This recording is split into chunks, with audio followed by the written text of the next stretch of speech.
Hi, I'm Lucas Martins, a systems research engineer working at FIGU, and this is a video presentation on RIFF, inducing rules for fraud detection from decision trees. This work was accepted at the International Joint Conference of Rules and Reasoning on 2024. First, I want to give you some context on what FIGU does. We have a risk ops global platform that leads the market across several fronts. Our clients are banks, and we offer them a way to detect fraudulent activities, whether that would be card fraud, transactional fraud, money laundering activities, and etc. One of the key features that our platform offers is rules. And these rules have been the traditional solution for the past decades to detect fraud. I want to expand a little bit on why is that the case. There are two main reasons for that. Rules are transparent, so they are easy to understand by looking at their conditions, and they can more or less explain the outcome of whether a transaction was deemed fraudulent or not by looking at those conditions. Also, these rules are relatively simple to deploy, especially when compared to machine learning models, which require a whole life cycle of training and monitoring them. Still, these rule systems also have their own shortcomings. Mainly, they take expert effort to build, manage, and evolve, so every couple of weeks a new fraud pattern comes up, there's a new way that fraudsters do fraud, and our analysts need to tune rules, to add conditions to keep up with those new types of fraud. Another shortcoming is that rules typically have worse predictive performance than standard machine learning models.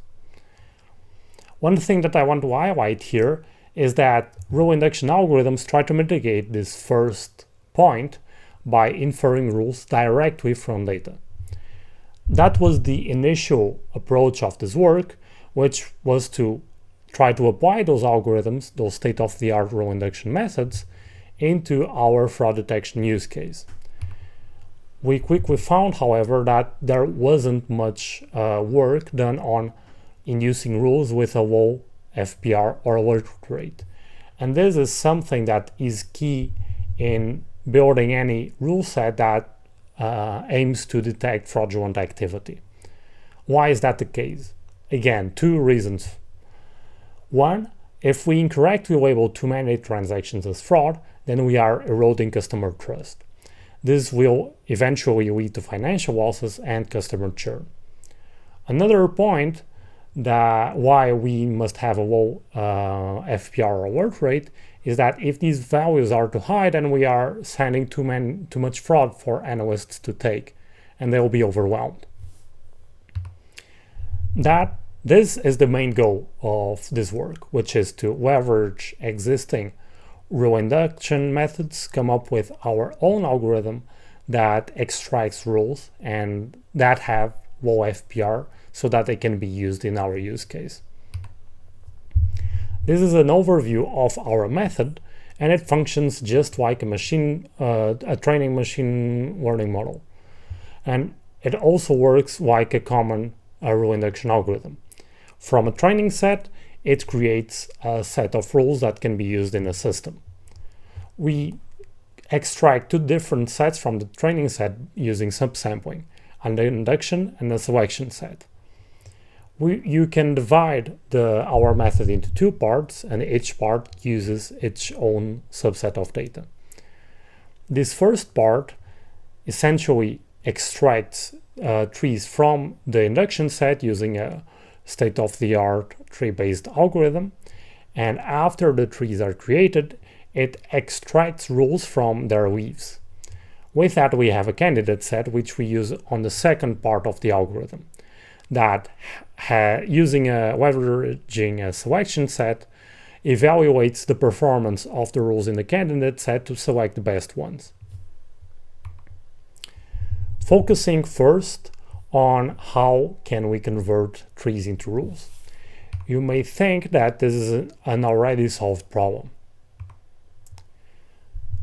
This is a really quick slide on the context behind how tree-based algorithms work.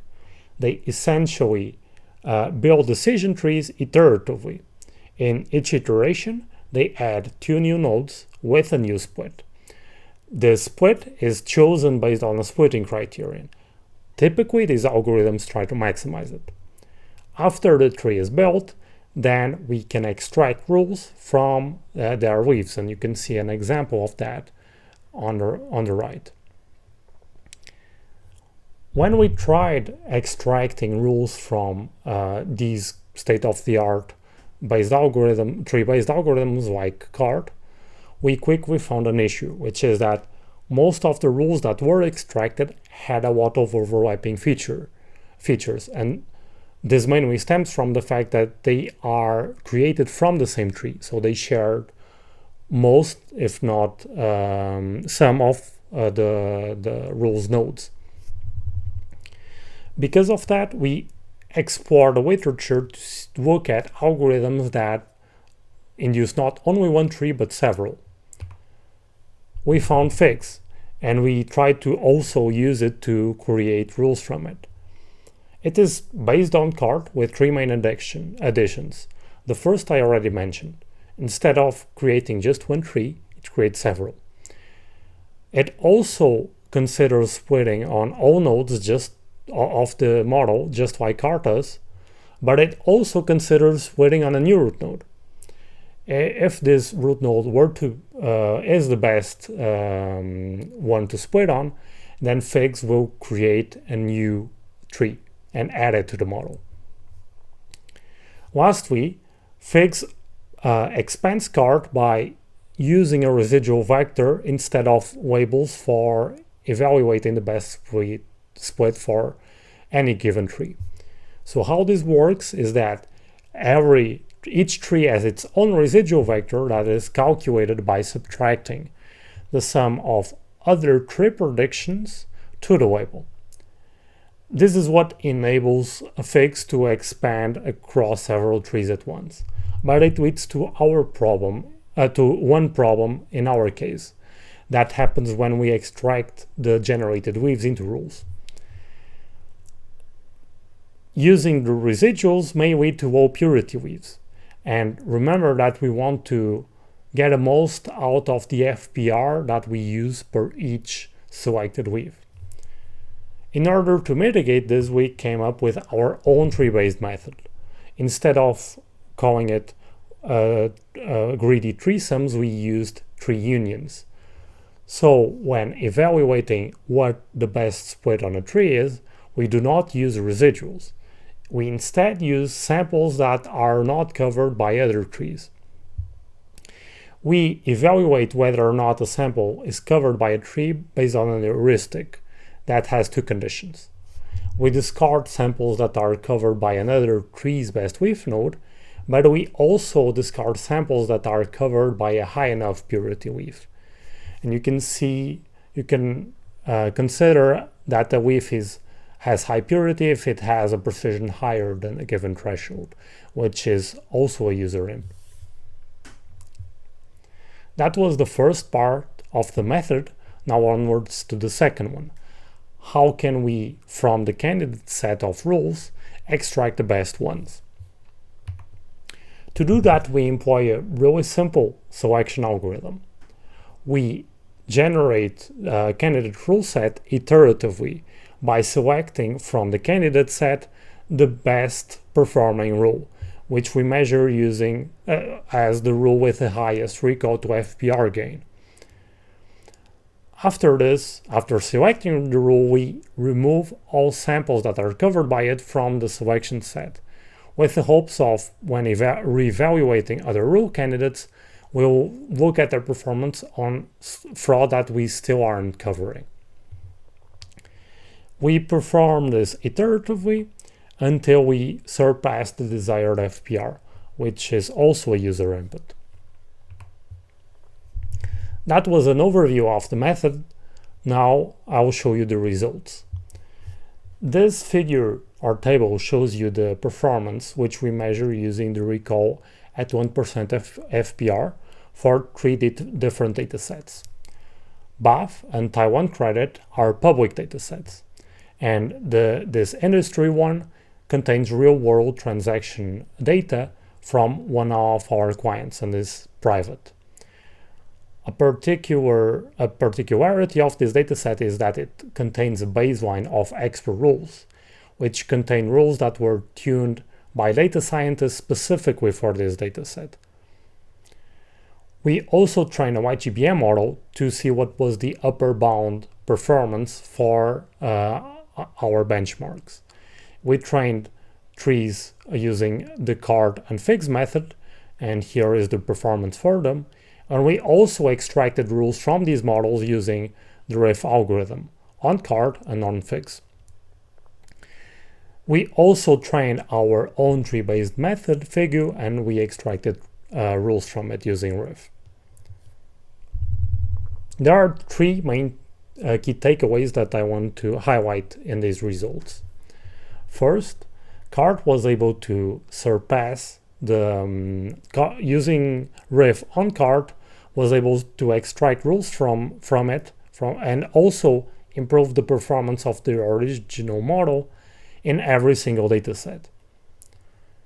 Furthermore, the performance of figs with RIFF, so when we used RIFF to extract rules from figs, we were not able to reach the same performance of the original model, but it still has a significant, good enough amount of performance.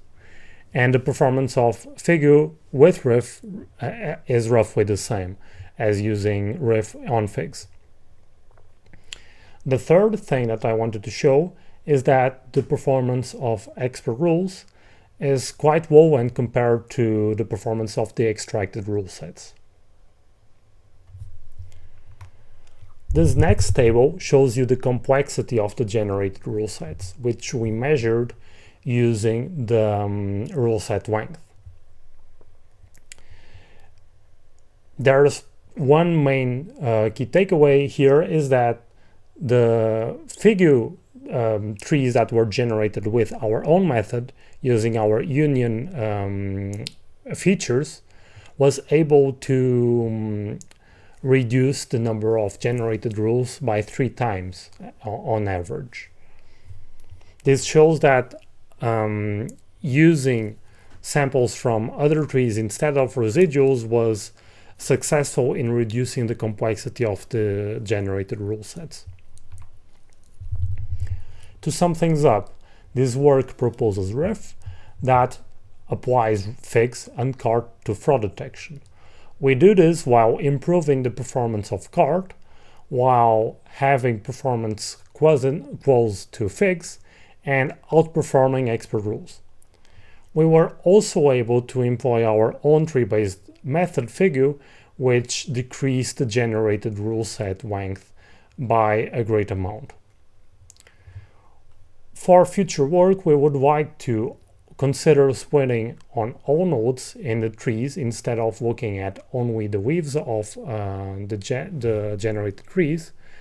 And we would also like to consider evaluating our RIFF method and selection algorithm on other tree-based methods like random forest or bagging figs. That is everything for this video presentation. I want to thank you for your attention.